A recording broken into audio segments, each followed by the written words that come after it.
Talking Freddy, what do you have to say for yourself? You trying to tell me pleasant dreams? I'm glad you're amused by this.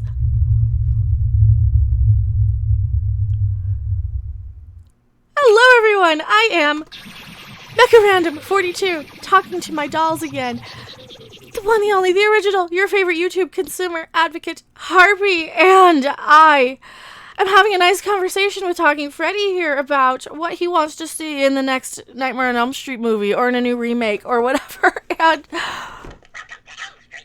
Alright, welcome to Elm Street, sure. Welcome me to Elm Street, welcome you guys to Elm Street. I am your favorite YouTube consumer advocate, Harpy. Did I already say that? I have no idea anymore. It's been a day. We're talking about Nightmare on Elm Street, and I am a huge Nightmare on Elm Street fan, as if you guys didn't already know. Huge fan of it. Got the Talking Freddy from the 80s. Oh yeah, I grew up with this one. I even have Nightmare on Elm Street 3 poster on my wall. You know, the one with Freddy with the syringes instead of the knives. I really don't need Nightmare on Elm Street to go any more woke than I think it already has. What does Robert Englund have to say? As if you didn't know from the thumbnail. Robert Englund wants a super gay remake of A Nightmare on Elm Street 2. Alright. Fun fact. That was the gay one. That was the one we kind of already admit even in canon at this point. That was kind of a story of a kid coming to terms with the fact that he didn't like girls, I think, in a lot of ways. And he got possessed by Freddy along the way. And that was a weird one. That was not my favorite, but that was only because the story really transgressed, I guess. It took a detour from a lot of the rules that were established in my favorites, which was 3 and 4. I really loved part 4 as well. Thing is, everybody kind of accepts the fact that Jesse from Nightmare on Elm Street Part 2 was gay. Everybody knows. There are countless videos, playlists, all kinds of stuff just constantly about the actor. Yeah, he was the first male scream queen, even. We know and widely accept that that's the fact. But okay, what does Robert Englund have to say about Nightmare on Elm Street 2? We don't need it. Okay, here's the thing. We don't need another one. We already have the woke Freddy Stay Woke t-shirts out there.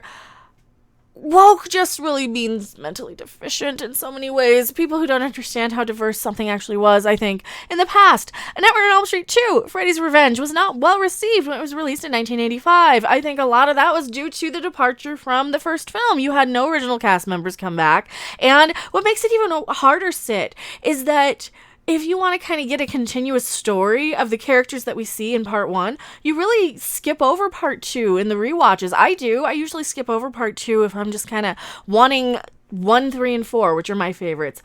And I don't really dislike part 2. It just doesn't really line up that much with canon if you watch them after the fact. And, alright, let's see why people didn't like it according to this.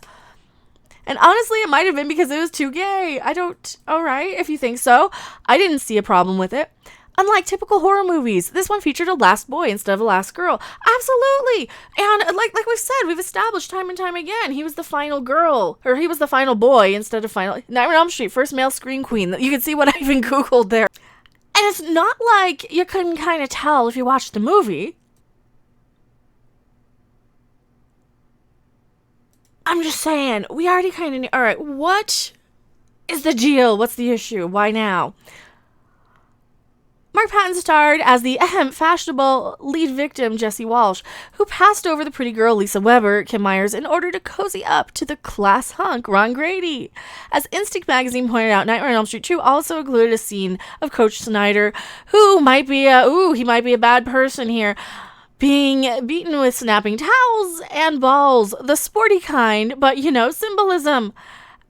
And a scene set in a gay BDSM bar. Not to mention lots of male nudity. Unfortunately, audiences were put off by this imagery. Patton's career was essentially destroyed, something he explores in great detail in the Shudder documentary Scream Queen. Oh yeah, he's been doing countless interviews. He's on the documentary, he's on the original. If you can see back there, my original box set of the Nightmare on Elm Street when they first came out on DVD all together, there was a documentary in there as well. for over 20 years, at least, we've kind of come to terms with the fact that, yeah, that was probably the case. That was probably a lot of the subtext. And I don't think a lot of horror fans really had a problem with that, at least in my experience. Horror legend Robert Englund, Freddy Kruger himself, says that Nightmare on 2 needs to be remade and needs to be gayer than ever. All right, why does he say this? The secret of Nightmare on Elm Street is the loss of innocence, and the kids need to be like Midwestern kids. They can't be hip, chic, junky kids. Except in, part 3, but they were the bad kids because they were in the mental hospital. They have to be middle America kids that think they're a little hip, and they are co-opted by evil, and they lose their innocence on all levels. But because our society is more damaged because of the opioid crisis, because of incredibly diverse, because of the openness now of gender and sexuality, those kids now have to be different than the kids from the original Nightmare. And someone has to write a different batch of kids. Okay, so that's all he's saying. He just needs more kids to be, even more exaggerated versions of normal, everyday kids now. But kids have changed. All right, so that's all he's really saying here. Someone needs to write a different batch of kids, and Freddy needs to be a different kind of evil. His evil needs to be... He needs to toy with what they like in the culture. If they redid Nightmare on Elm Street 2, for instance, and really deal with the subtext, Freddy toying with that boy's sexuality. But the fact that we're much more comfortable with that now, I think it would have been really fun to have Freddy play with one of the kids who's gay. Maybe one boy is not. Play with them, tempt them, force them out of the closet or back into the closet. And we can do that. Audiences would accept that now. Freddy would do that because he's in your head. But it's going to take somebody very clever to do that. All right, so yes, kudos for Englund being woke. I don't see this as being woke. I really, really don't. I'm just seeing this as they couldn't really flat out go out and say it and beat you over the head with it then. And I think that's the best way to do it, in fact. And hear me out. To be able to look at that movie and identify with it if you are somebody who's dealing with the fact that you might not be attracted to the opposite gender, right? And you can deal with that on that level, or you can deal with that as a question of, all right, what else is the issue here? Is the kid have something else going on? Is it just the fact that he's got this guy in his dreams trying to possess him? There's a bigger problem with Nightmare on Elm Street 2 than any of the gay subtext, I think. And I think a lot of that is the fact that Freddy comes in and possesses Jesse, basically. Doesn't Jesse have to break out of the Freddy it's been so many years since I've seen that one. Like I said, I usually skip over that one because I want to see the canon, sort of the characters. I want to see Nancy, and I want to see the next movie with Nancy. So I usually, when I watch them, I'll watch 1, 3, and 4 together. Sometimes I'll throw 5 and 7 in there, but a lot of the times I'm even skipping 6 because I don't like having that detour from the main characters that I tend to see. And even though New Nightmare is Heather Langenkamp, it's not really Nancy, it's still pretty much in the same vein of the first handful of films that I really, really liked, that are all kind of in the same continuity canon. That's my only real issue with this. So I see where Robert Englund's going with this. He wants it to be a little bit more of a, Freddy can actually pick on them for this. Freddy can actually mention this and use that instead of hiding behind the subtext.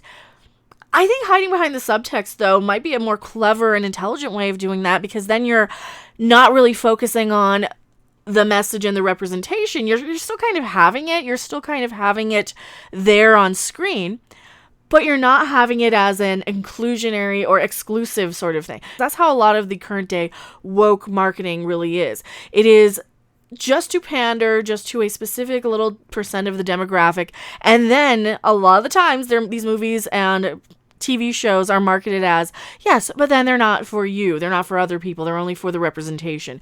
And I think that if they keep it from being really heavy-handed, I think that they could probably do it. I don't think they're going to remake it. I think he was just having a laugh at some people who probably asked him a question about Nightmare on Elm Street 2. And I think he was probably saying, oh yeah, just remake it. Make it more woke. Make it more gay. Tell me what you guys think in the comment section below. I am MechaRandom42, and I'll see you guys later. Bye. Thanks for watching. If you liked it, make sure to hit that like button. And if you want to see more, don't forget to subscribe. See you in the next video. Bye!